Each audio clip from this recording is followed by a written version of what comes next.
Okay, question 11 part 1. It's quite a difficult question, it's quite complicated. But it's given us this curve here, y equals k root x. So it's quite a good idea to kind of get a visual idea of what's happening in this question. We've got a root x graph, it's a k root x graph, but the k will just affect the steepness, so we know the general shape of it. And at some particular point they've picked P, the x coordinate's 4. The y coordinate, no, but that will be k times by root 4, which is 2k. So that's what we've got here. And then it says the normal to the curve at P, so the normal to the curve at P, and a normal is the line perpendicular to the tangent. So if I draw the tangent line, or a sketch of the tangent line, it's saying the normal to the tangent line, this line here, is parallel to the line 2x plus 3y equals 0. So why is it telling us that? Well, the reason it's telling us that is because what we can do is we can calculate the gradient of this line. The gradient of this line can be found by rearranging this so that it's in the form y equals something. So if we make y the subject, by taking away that 2x and dividing by 3,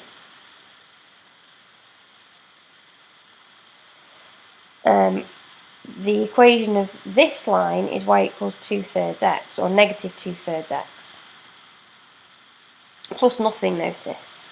So that's actually, I'll do it in a different colour, it's got a y-intercept of 0, but it's this line here,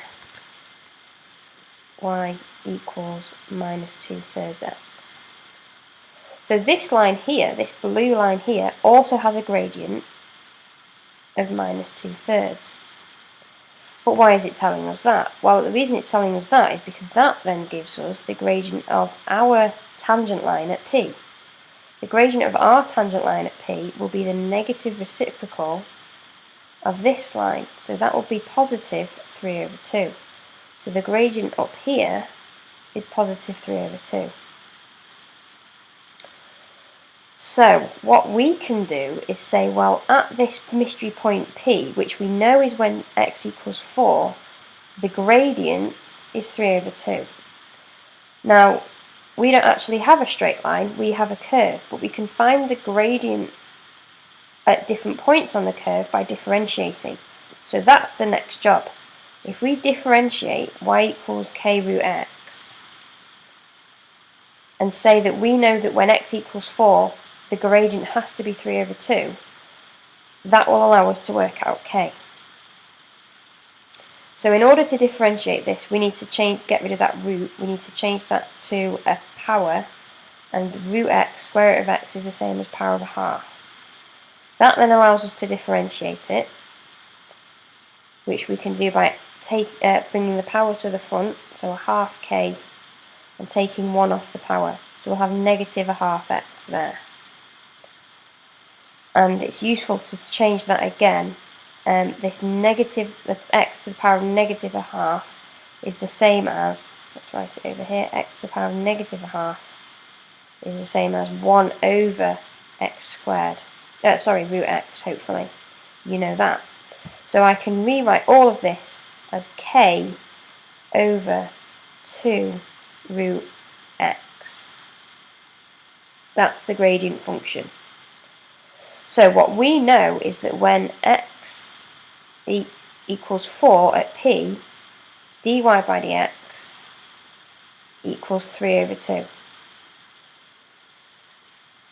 So if we put that into our equation, if we put that into here, we're going to say that 3/2 needs to equal k, which we don't know, over 2 times root 4.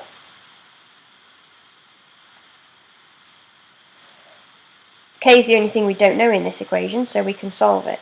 Root 4 is 2, so we've got k over 4. So 3/2 needs to equal k over 4. That's dead easy to solve. You can see that this is if we double the top and bottom, we'll get what k is, so k must be 6. because 6 over 4 is the same as 3 over 2. What you could also do is times both sides by 4, which would give me 6 here. Either way, you get that k is 6.